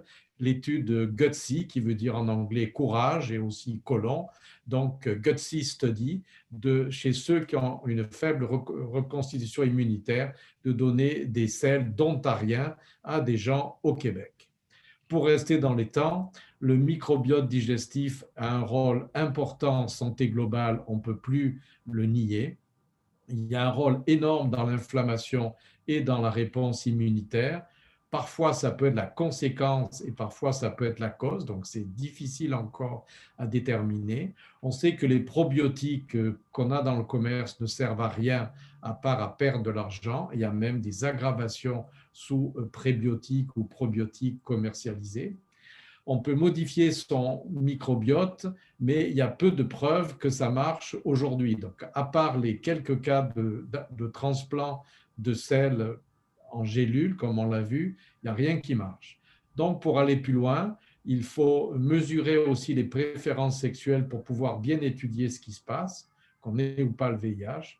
Il faut faire des biopsies du côlon avec des analyses de sel pour avoir vraiment la muqueuse, la réponse locale et la réponse dans le sang et les microbes. Et tout ça, il faut des centaines de participants parce qu'il y a plein de variables, l'alimentation, l'âge, le sexe, les rapports sexuels et le type de microbes et les comédicaments. Donc, beaucoup de recherches. Alors, je vous remercie et je vous invite aussi à vous inscrire pour le Congrès mondial du sida qui aura lieu en personne, en réel, à Montréal, du 29 juillet au 2 août en 2022, l'été prochain, et tout sera prêt pour recevoir du public, et je vous remercie. Merci beaucoup, professeur Routy. On le voit très bien, on regarde votre présentation, que le microbiote joue un rôle très important donc, dans l'organisme et que ce dérèglement peut parfois effectivement entraîner des répercussions sur la santé des individus. Là, on est vraiment assez court au niveau du temps. Je vais vous poser une question et je me permettrai de vous en poser d'autres sur le chat parce que c'était vraiment très intéressant. Donc, il semble exister comme une sorte de dialogue effectivement entre le système immunitaire au niveau intestinal et la flore microbienne qui pourrait finalement agir sur la réponse au vaccin. Et pensez-vous que cela pourrait aussi impacter cette réponse, que ça pourrait impacter une réponse en fait à un possible vaccin contre le VIH? Oui, alors nous avons écrit une revue là-dessus qui a été soumise ces virus la semaine dernière, donc sur l'ensemble du microbiote. Il y a d'autres microbes comme le cytomégalovirus qui modifie aussi la barrière digestive et quand on va bien. Et ça aussi, on l'a montré. Et là, on a fait une revue où on voit l'ensemble des microbes et la réponse potentiellement plus compliquée dans le VIH, où il faudrait réparer le côlon, disons, on espère en 3 semaines, 1 mois, et après vacciner, comme on commence à le faire en Afrique, en déparasitant. Donc, on espère qu'avec des réponses rapides, on le voit pour le diabète, il y a des changements positifs en 6 semaines. Donc, il est possible qu'on puisse, si ces interventions marchent, avoir des réponses raisonnables, de faire un effort, disons, thérapeutique de 6 semaines et d'avoir une intervention vaccinale après. J'y crois beaucoup et on sait que le degré d'inflammation générale de la personne, quand il y a eu des études faites à Lausanne et en Afrique, je ne sais plus la ville, avec Pantaléo, et qui montrent que les réponses supérieures chez les personnes suisses sont simplement liées à l'inflammation pré-vaccination de sujets sains de 30 à 40 ans pour la fièvre jaune. Donc on voit que l'état inflammatoire qui vient principalement chez une personne en santé du côlon va induire une diminution de la réponse anticorps et protectrice, au moins pour des vaccins très connus comme la fièvre jaune. D'accord. Merci encore beaucoup, professeur Routy. Avant de conclure cette session, je laisse rapidement la parole à Cédric Daniel, qui est chargé de mission communautaire et plaidoyer à Action Traitement. Et Cédric, vous venez nous présenter la brochure sur l'allègement thérapeutique qui est réalisée par votre association. Donc, il nous reste vraiment très peu de temps avant la table ronde finale à 17h. Donc, Cédric, je vous donne immédiatement la parole. Ça va être très court. Merci beaucoup. Et merci à l'équipe de SIDAction de nous avoir invité, l'association Action Traitement, pour vous présenter cette brochure et puis le travail qui a conduit à la proposer aujourd'hui. D'abord, très rapidement, une petite présentation de l'association pour dire essentiellement que l'association Action Traitement fête ses 30 ans cette année, puisqu'on a été créé en 1991 et que nos activités restent toujours diffuser de l'information thérapeutique aux personnes vivant avec le VIH, bien évidemment, mais aussi aux associations partenaires avec lesquelles on travaille. On travaille aussi beaucoup, toujours, sur le soutien et l'accompagnement des personnes concernées, notamment à travers un programme d'éducation thérapeutique qu'on déploie depuis bientôt 10 ans. Il fêtera ses 10 ans en 2022.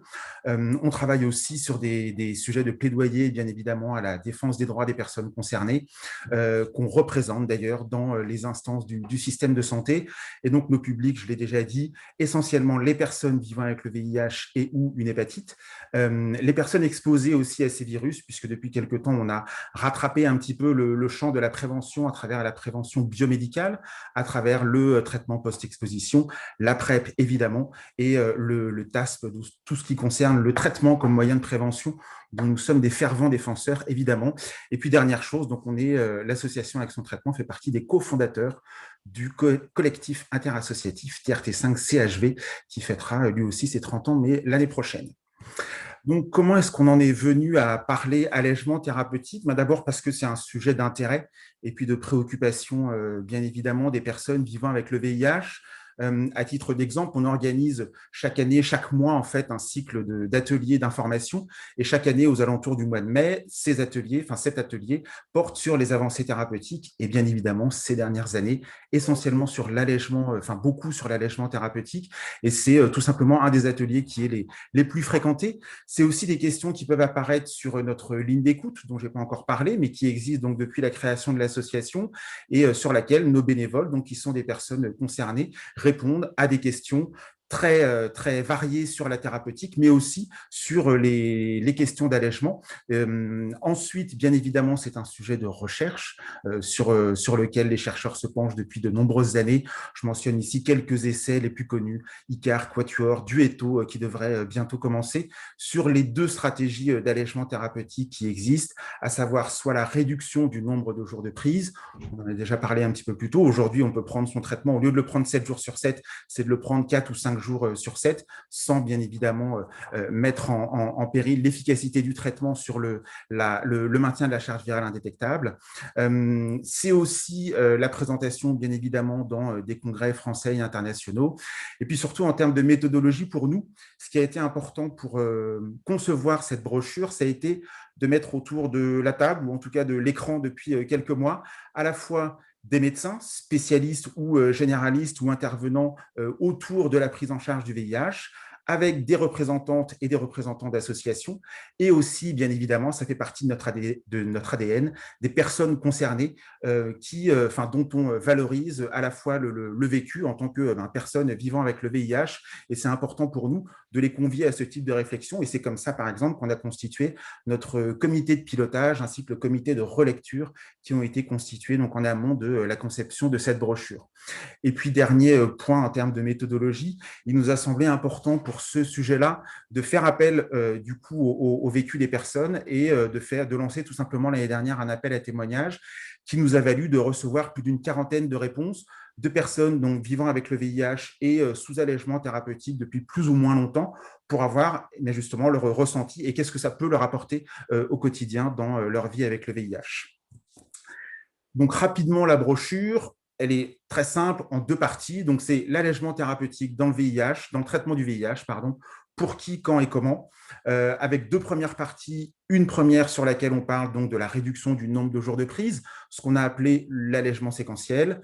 Une deuxième partie sur la réduction, cette fois-ci, du nombre de molécules qu'on peut proposer à certaines personnes, c'est-à-dire de passer d'une quadri ou d'une trithérapie à une bithérapie dans leur traitement anti-VIH, en présentant bien évidemment à chaque fois les principales preuves scientifiques dont on dispose dans ces domaines-là, et en insistant bien évidemment sur le fait que l'ensemble des essais qui ont été menés conduisent à penser qu'il y a toujours bien évidemment une maîtrise du virus et donc de la charge virale qui reste indétectable, même évidemment pour les personnes en allègement thérapeutique, et c'est important notamment dans cette dynamique de TASP qui fait que les personnes, vous le savez au moins aussi bien que moi, quand elles ont une charge virale indétectable, ne peuvent plus transmettre le virus à leurs partenaires. Donc, c'était vraiment très important pour nous aussi, dans ce sens-là, de le valoriser à travers cette brochure.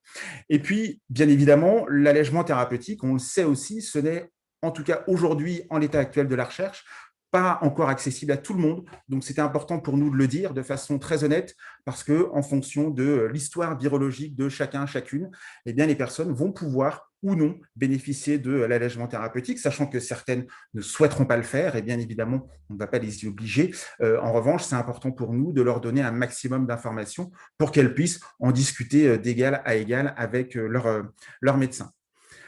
Ensuite, en termes de format, donc, bien évidemment, on essaie de varier les formats, de varier les angles d'attaque pour diffuser ces informations dans la brochure. C'est-à-dire qu'on a, par exemple, une partie qu'on a appelée la partie en pratique, dans laquelle on a tout simplement des questions-réponses. C'est-à-dire qu'on a listé une dizaine de questions, les questions qu'on se pose le plus souvent à propos de l'allègement, et on y apporte là aussi des premiers éléments de réponse pour les personnes. On propose aussi, bien évidemment, des schémas explicatifs et puis ces fameux témoignages dont je vous parlais tout à l'heure qu'on a collectés. Mais là aussi, ça nous a semblé important de les valoriser dans cette brochure. Et je précise, des témoignages à la fois de personnes vivant avec le VIH qui sont actuellement en allègement thérapeutique, mais aussi des témoignages de professionnels de santé, de médecins qui l'ont proposé ou qui continuent à le proposer à leurs patients et qui nous disent en quoi c'est intéressant pour les personnes vivant avec le VIH d'alléger leur traitement. En conclusion, aussi, bien évidemment, vous parlez de l'évaluation parce que c'est très important pour nous d'évaluer l'ensemble des programmes et des outils et des projets qu'on met en place à l'association. Donc, ce sera là aussi sur la ligne d'écoute, lors de temps collectifs, comme l'atelier dont je vous parlais tout à l'heure, sur nos réseaux sociaux, sur lesquels on peut parfois interagir pas mal avec les personnes qui nous suivent. Et puis aussi, tout simplement, on enverra un questionnaire à l'ensemble des lecteurs et lectrices de cette brochure pour avoir leur ressenti et puis éventuellement, peut-être dans quelques années, quand aussi la recherche aura continué d'évoluer, de faire une mise à jour de cette brochure. Donc voilà pour cette présentation qui est vraiment très rapide, mais je voulais aussi terminer en revenant sur ces propos toujours très justes et très inspirants que Florence Thune avait tenus lors d'un congrès de la SFLS, c'était en 2018, sur justement la notion d'allègement sur lequel elle témoignait elle-même. Et je trouvais ça super intéressant de dire que l'allègement thérapeutique, c'est bien, mais en fait, ce n'est pas tout. Aujourd'hui, et on l'a déjà dit un petit peu plus tôt dans les précédentes présentations, c'est aussi d'alléger la vie avec le VIH que ce soit le suivi médical, que ce soit notamment tout ce qui a trait aux discriminations dont sont encore victimes aujourd'hui les personnes vivant avec le VIH.